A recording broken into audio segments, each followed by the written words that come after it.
Hello, everyone, and welcome back to Play, Pause, Repeat, the podcast where we talk about all things in entertainment, ranging from sports to music to TV shows to movies and anything else in pop culture. Today's episode, I'm going to be interviewing and bringing on Andrew Capra, a songwriter, producer, and session vocalist based in Nashville, Tennessee. After experiencing multiple bands throughout his career, Andrew has written many songs and released many albums, extended plays, and singles with his bands, including a hit single that reached Nashville's Lightning 100 FM radio station. A very successful songwriter and producer, Andrew also written some songs for Netflix films like Walt Before Mickey, The Little Mermaid, and Anastasia Once Upon a Time. In this interview, I'll be asking Andrew questions about his role in the music industry, whether producing, songwriting, or playing music, exploring the ins and outs of the music industry, and seeing how everything works behind the scenes. So, with that, make sure to follow, share, and listen to Play, Pause, Repeat on Apple Podcasts, Spotify, YouTube, and Instagram, and let's get started with this interview. Hello there, Andrew, and welcome to Play, Pause, Repeat. Please state your name and where you're from. My name is Andrew Capra. I'm from San Francisco, California, and currently live in Nashville, Tennessee. And what do you do for work? For work, I'm a music producer and songwriter and artist. And what kind of work do songwriters and artists do? Well, the first thing is about just making art. So you are writing songs, whether that's for you to play yourself or for other people to play. And that's kind of the easiest way to describe it. Or you're writing songs for a certain use, like if you want to write songs for TV, things like that. So there's lots of ways to kind of make a career like that. And how would you say you got to start into songwriting and musical artistry? Well, I was a kid who played piano. My parents got me on piano lessons pretty young, and I decided that I really liked it. And basically, after a few years of piano lessons, I started to make my own songs, and they were really basic. And I thought it was cool, and I would give them little names and things like that. And I remember in 8th grade, I recorded them at my church because they had like a little recorder attached to the mixing desk with like a little CD player on it. And so that was the first time I ever did that. And then I started to write more songs when I started to listen to more rock music and stuff, and I started to teach myself guitar. And then in high school, that's when the floodgates opened, and then I just wrote and wrote and wrote, and then I've never stopped. And when would you say you started writing that became more serious?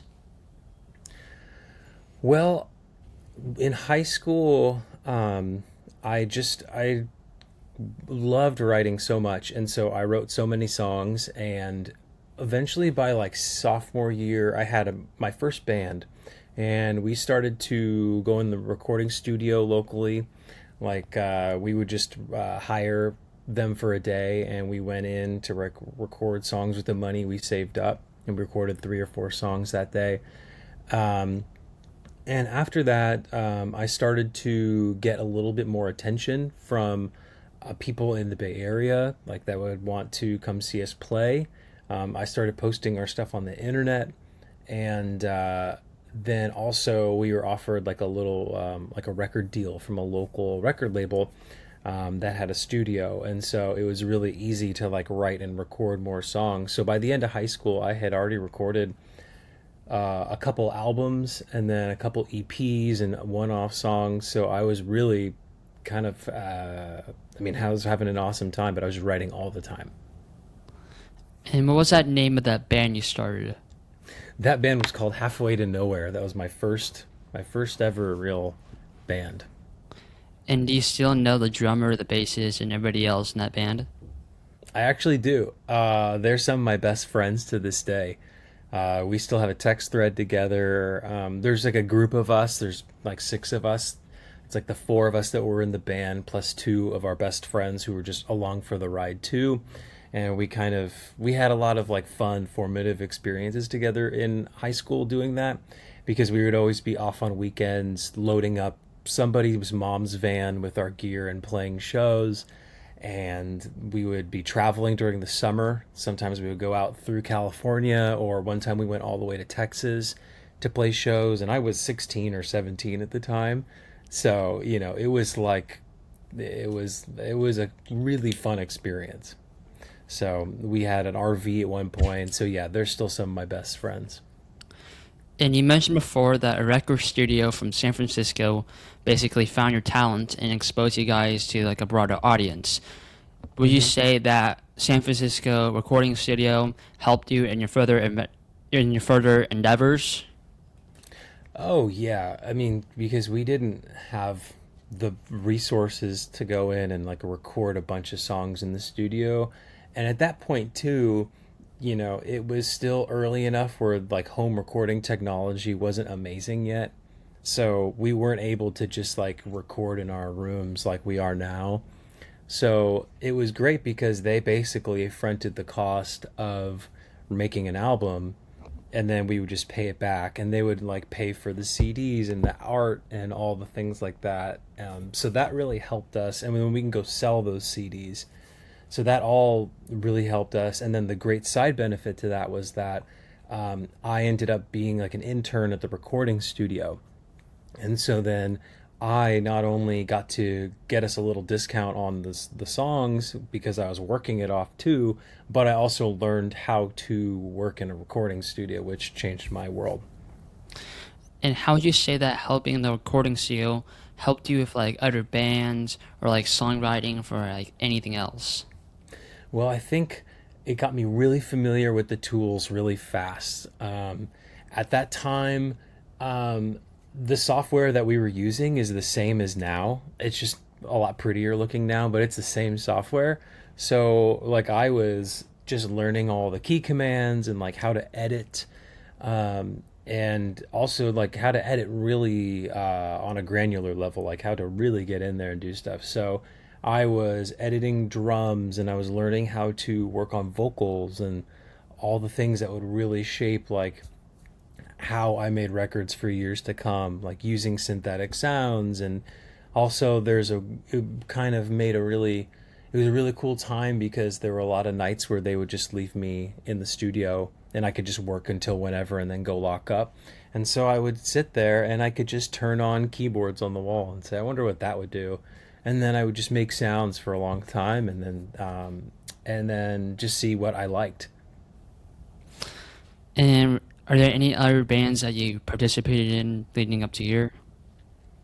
Yes. So in college, I started a band, like freshman year with my dorm roommates, and we played around, and that was in Los Angeles. Then senior year, I started a new project in my dorm room, and basically it was with one of my buddies from my high school band at the time, and we did that band kind of took off, and we had a really fun time.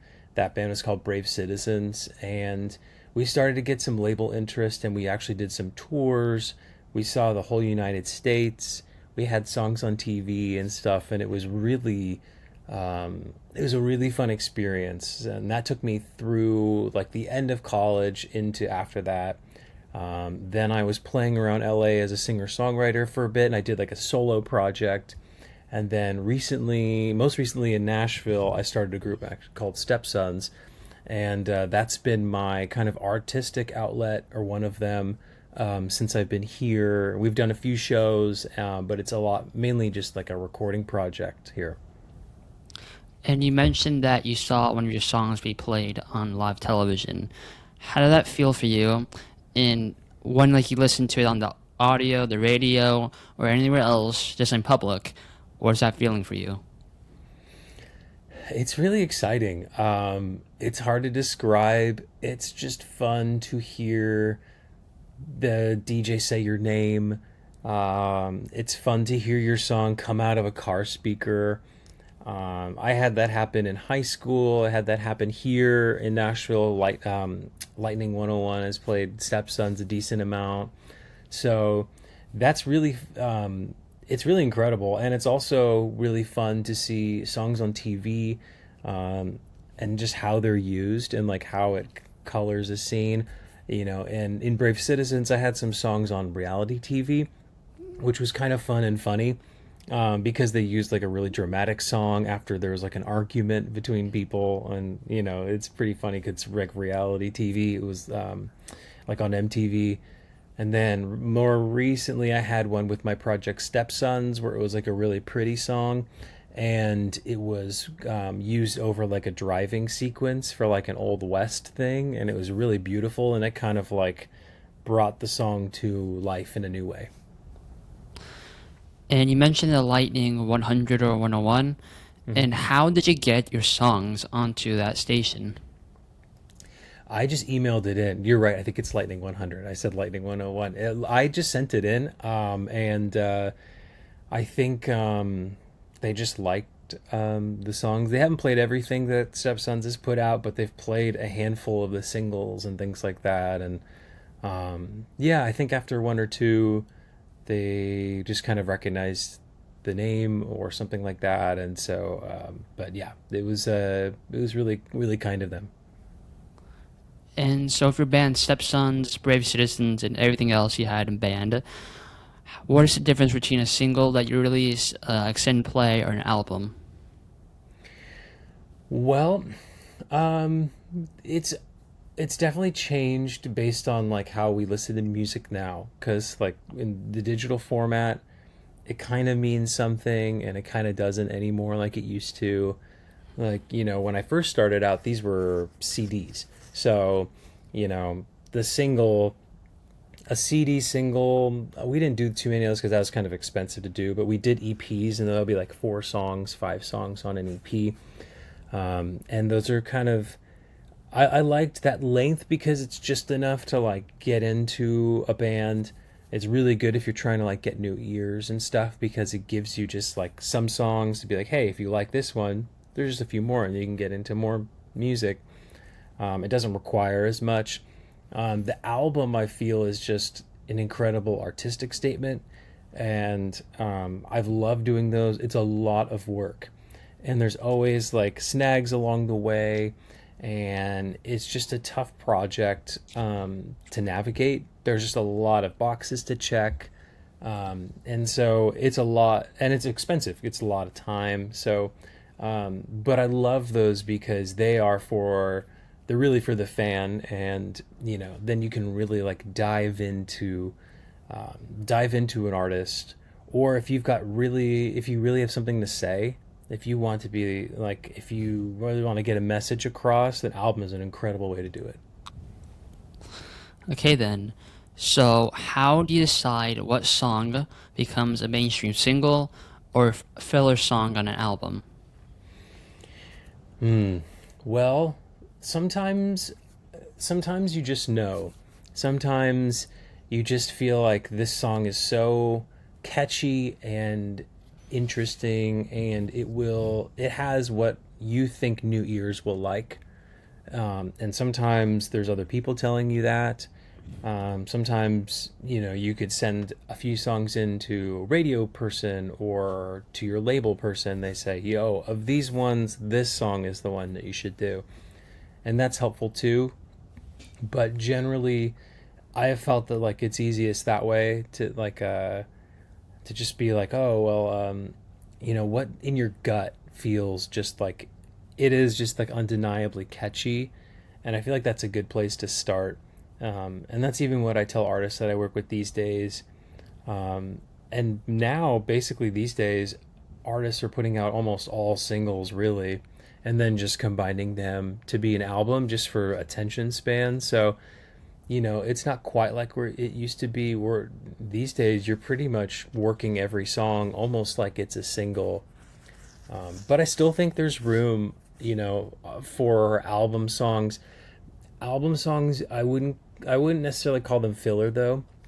I think that there's a lot of nuance. Like for an album, sometimes you want a song that like helps people take a break.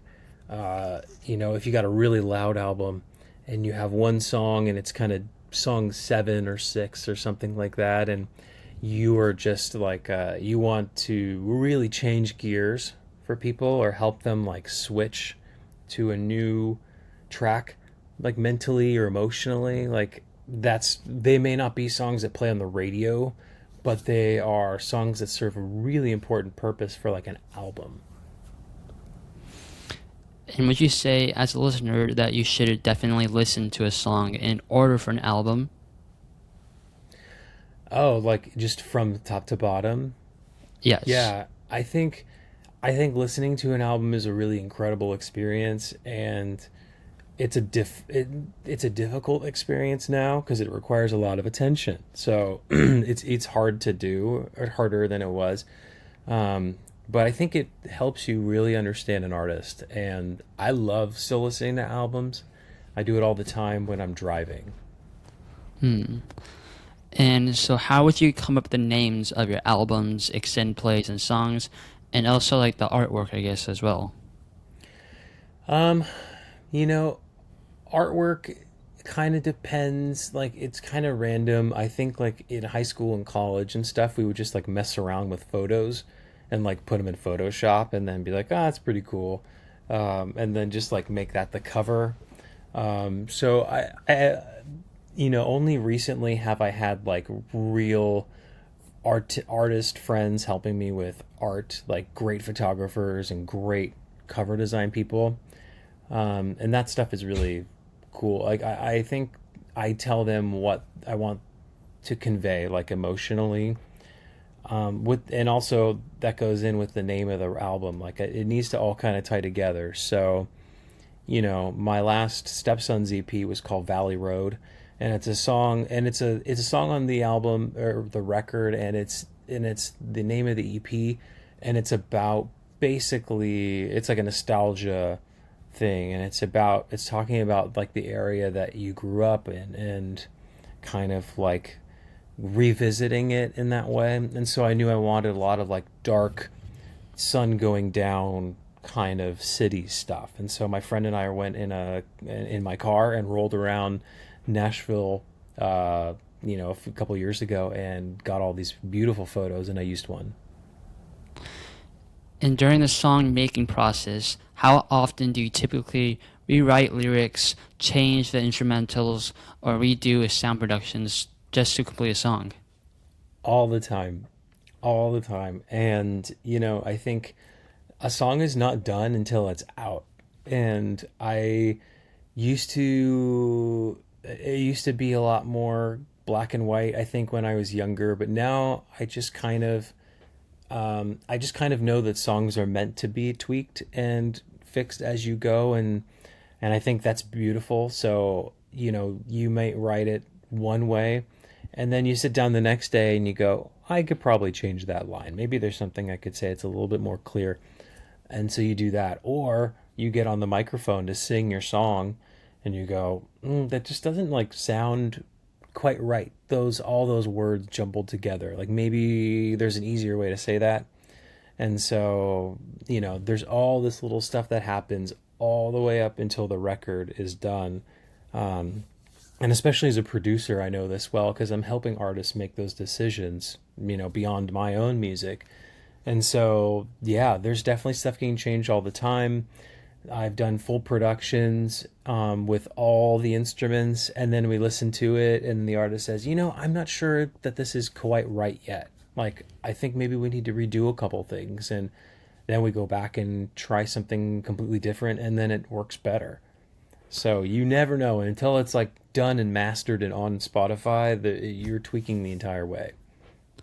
And when you make decisions for your songs as a producer and musical artist, what do you value more, the fulfillment of the musical artist or the enjoyment of the listener? Oh, that's a hard question. I think, my responsibility is to the artist, I think, and helping them kind of get what I think they need to get across. And so, I think if you end up trying to write for a listener, you kind of don't know what you're writing towards all the time or working towards, because a listener could be anybody. It's you, it's my mom, it's a college student, it's, somebody, it's a, you don't know, high schooler, somebody who's a dad. Like, you have no idea. So everyone has different ears and different tastes. So if you say like, oh, what I want to write towards a certain thing, you can write towards like a certain style. If you think like, I want to write something that sounds, you know, like pop radio or something like that, and I want it to sound like this artist, like you could kind of do that. But I think what brings me the most fulfillment, like you were saying, is really just working with the artist and being like, what's in your head and how can I get that out, and how can I help you realize this? Like, if you can hear the song in your head, how can I help you make that into something that's online for everyone to hear? And of all the steps in songwriting process, in the producing process, what do you say is most challenging and why? For me, I think there's something for me.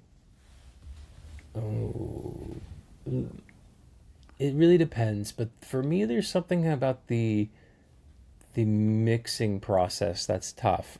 And so typically, once you've done your writing, you wrote the song, and you've produced it, and you've recorded everything. Um, well, there's a couple things. It could be the recording of the vocal, because so much rides on that, and there's so much like variability in it. Like, you can have an incredible singer, but they're having an off day. You can have, someone with an amazing voice, but they're just like, they can't quite get the like feeling that they had the first day that you did on a demo. Um, so there's just like something that you're trying to capture. There's like a magic that you're trying to capture, and that's hard. The mixing process after that, when you send all the tracks off and everything is done to be mixed, is another time that I feel is really difficult, because I'm giving up control to somebody else to trust their ears. And usually I'm really like, I've been really happy with people I've been working with now, but in the past it's been tough because I feel like I hand things off and people change things, or the balance gets changed, and then all of a sudden the puzzle that you put together starts to fall apart a little bit.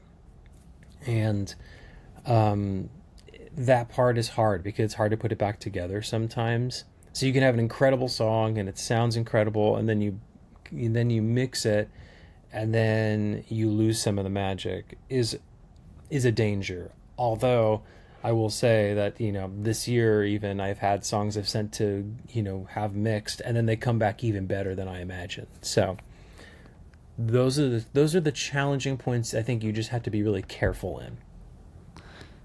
And we're going to take a short water break if you'd like to get some water. Sure. Would you like any water? I got my coffee. Yeah, stay hydrated. That's good. That's smart. Okay, let's continue now. So in terms of like Spotify, Apple Music, and any other music provider, how do you as an artist or producer make money and deals off of those song releasers? Well, it's really complicated. The easiest way to say, like, well, if you're talking about Spotify and Apple Music and things like that, they are paying out to like a rights organization, and so I'm getting like a piece of that as a songwriter, like songwriter royalties based off of that. And then there's the side of it that's mechanicals, and that's based off of like sales.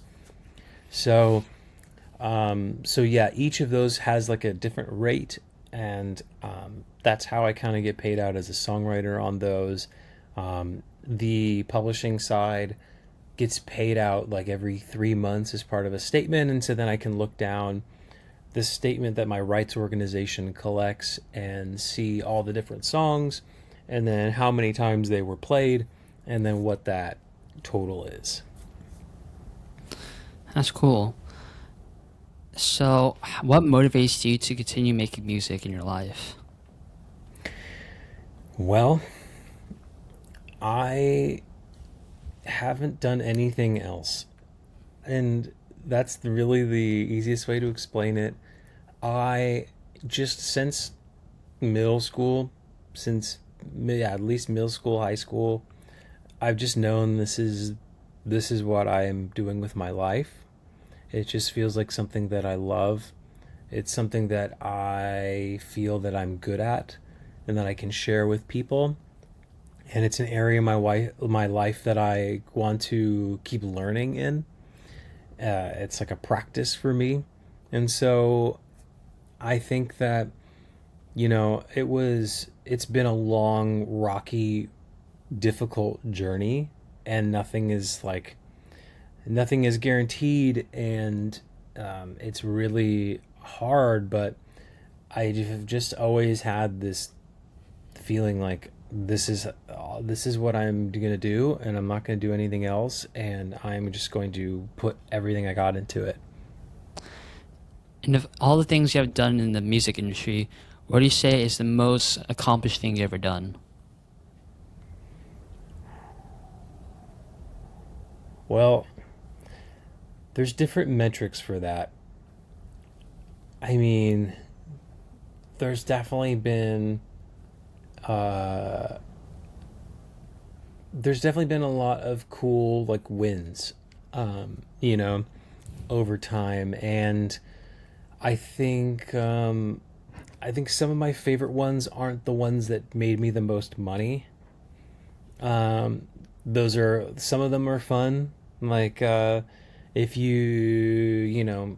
I remember the first time I had a song on TV and then I got a check for that, and I was like blown away to see some money on a check that was more than my rent and stuff, and I was like, wow, this is cool.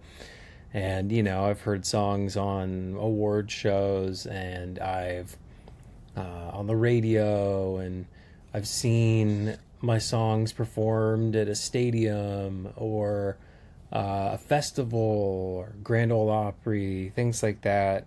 Um, those are all really cool to me.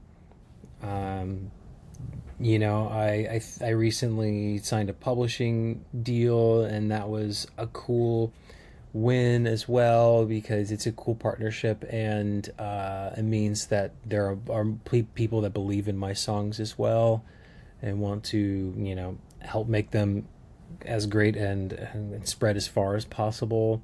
So there's a lot of like great wins, and I try and just catalog them. I had a Billboard placement where a song got up on the Billboard charts. So yeah, those are fun. Okay, then. What would you say is the most impressive thing you've done in terms of like creative projects besides, I guess, the live TV? Impressive creative project. Yes. Like like impressive on an artistic level. Mm-hmm.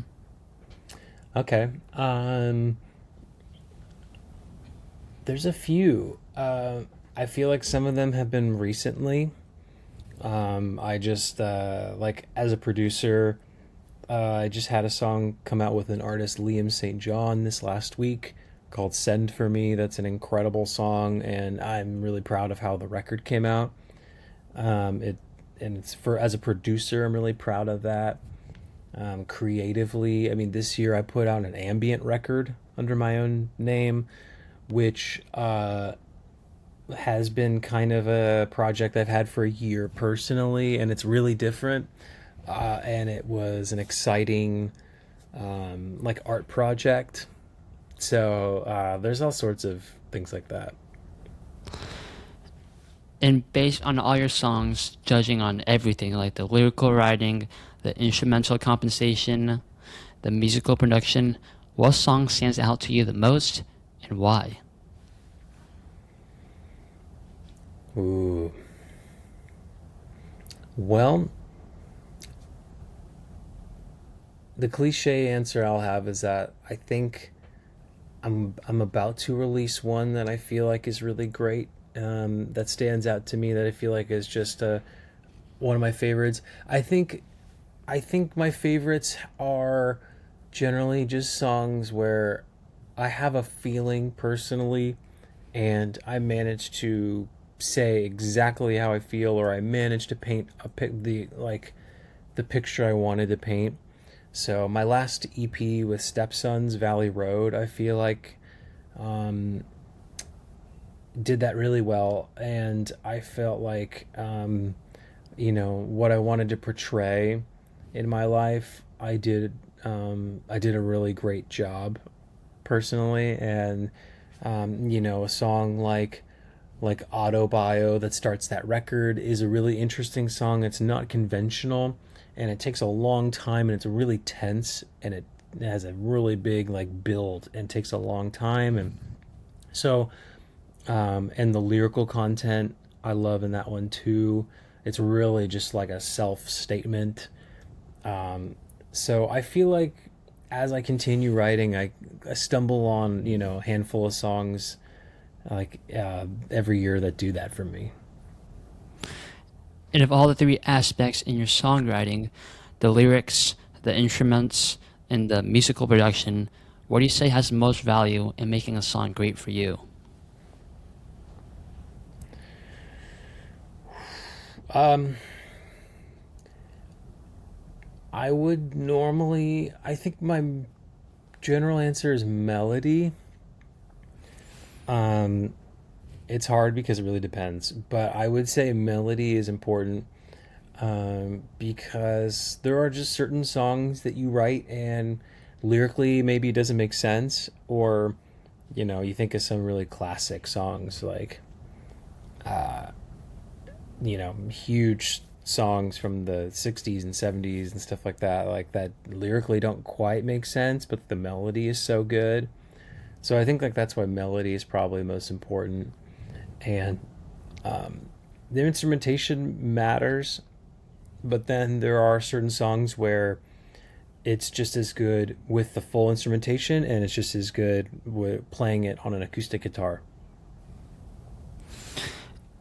I remember the last time I saw you, you addressed me and introduced me to Suno AI, an AI platform for music making. In the ever-changing landscape of the music industry, how would AI impact it now?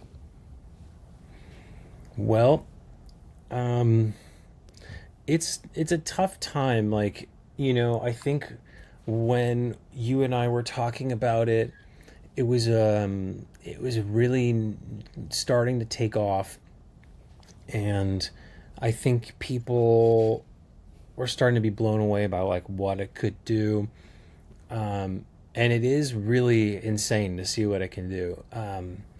I think we're getting into a point where, first off, like we have to put up some guardrails around it. There's a lot of AI songs being made that are just getting put out every day, and I don't want to broad brush, but there's a lot of people that are quickly making AI songs, hundreds and hundreds and hundreds of them, and just putting them on Spotify. And the point where I think like I forget the last percentage I read, but like a huge percentage of songs each day that are getting uploaded to Spotify are AI, and people are doing that to make money, to just like flood the marketplace with these songs. And then you have to look at like where the songs come from. Well, the songs are trained on a catalog of songs. Like songs are trained on other songs. So people are making money off of an AI engine that is making money off of songs. So like you have to just like you have to like just be aware of all that, I think. And so I think it's a good thing that these streaming services are starting to put little like markers on AI stuff. And like I don't, it gets into freedom of speech land for me and stuff, or like I don't know necessarily how much you want to just like just get rid of all that stuff, but like I think it is helpful to clear like, well, maybe this stuff is at a different royalty rate, or it's treated differently, or something like that. I think as the technology progresses and as the dialogue continues, like I have different feelings about it, so I'm like constantly reevaluating, every day. There was a search engine that came out recently where it had like you could search the database to see like, if your songs were trained, like used to train AI, these AI platforms and stuff. And I found a lot of songs that I had written on, like that I was a writer on in there. And so I'm trying to figure out like what that means. Like, and I'm not sure. Yeah, I'm not sure quite how I feel about all this right now because it's moving so fast, And what do you consider a piece of advice for people that are interested in becoming part of the music industry, who are teenagers right now, going forward? Oh man. You need to just, I think if you love music, you need to make as much of it as possible. I think that's it. I think you need to train the editor part of your brain to sit aside. I think you need to not compare yourself to other people. I think the best way to find your voice is to just make art and to be in your bedroom and plug things in and see what that sounds like and see what this sounds like and write the songs that you want to write and start there. And I think, this whole musical process and being in music for a career is a really long journey and a marathon. Like, so you have to pace yourself and know that like if you want to be an artist for life, then you need to start planting the seeds. And just the way you do that is you keep creating until your hands are sore and you share that art with the world. You have to practice what that's like making something, being really precious about it, posting it, sending it out into the world to do its thing, then do that all again. And on your journey towards becoming a musical artist and producer, what do you say is the most nerve-wracking moment for you? Ooh. I would say, as an artist, sometimes it's just putting out a song and waiting to see what happens. If you do this long enough and do enough of it, I think you get used to like having days where you put out music and you feel like people accept it and are excited by it and they love the song. And then there's some times where you put out a song that you love so much and then you feel like people don't respond to it. And so that part is really nerve-wracking, like that sharing of the music. I think as a producer, there are a lot of times where I'm left to my own devices here and people just like maybe give me a vocal and some basic elements and say, okay, go do whatever you want to go do with it. And then send me your draft. And that is also nerve-wracking because it comes down to like my taste and stuff. And I'm just like hoping that they like where my brain goes with it. And so it's almost as if,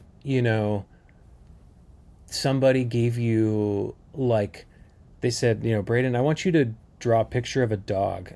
And here's the nose. I'll draw the nose for you.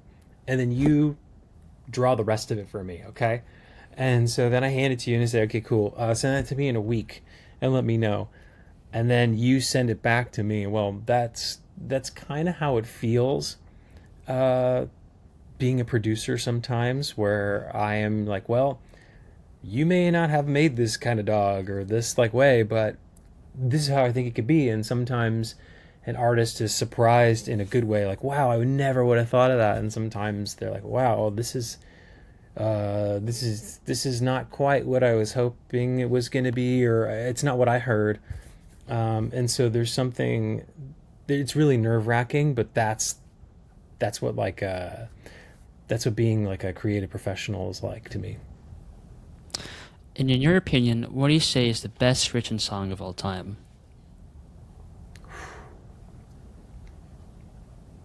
Oh man. Uh, Both Sides Now by Joni Mitchell, maybe, would be one. Another would be America by Simon and Garfunkel. Um, those would probably be a couple of my favorites. Yeah, from very beautiful writers and very good songs. And in your opinion, what hmm is the greatest song of all time then? The greatest song of all time. In what sense? Like, just my Just absolute number everything, one? not just songwriting, but everything. Oh my God. I mean, if you get into like all time, then that brings into like you're talking everybody. So at that rate, I could make an argument for like Beethoven's Fifth. Mm-hmm. Um, I think that everyone knows ba ba ba ba ba ba ba ba. Like it just it's been doing its thing for however long now.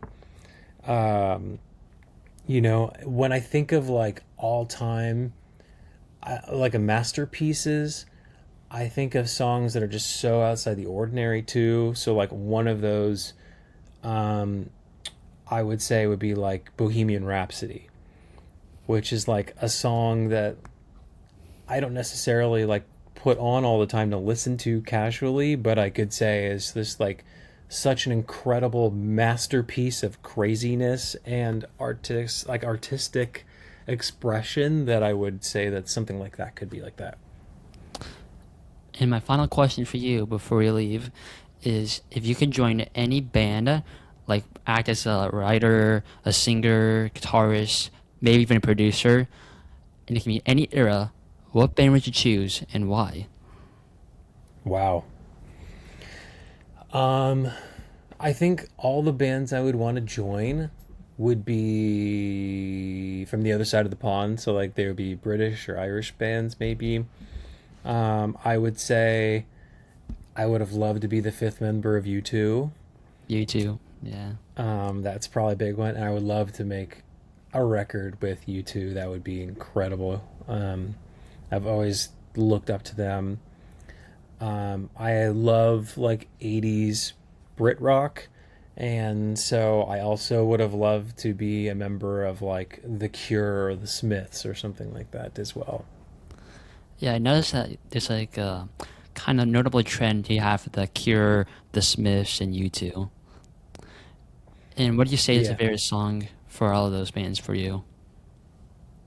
Favorite songs for all those bands? Um, I mean, for The Smiths, you could say like please, please, please let me get what I want. Um, uh, man, that's a good question. Obviously, like how soon is now. Cure would be like Pictures of You, Fascination Street. Friday I'm in Love is like as close to a perfect song as I think you can write.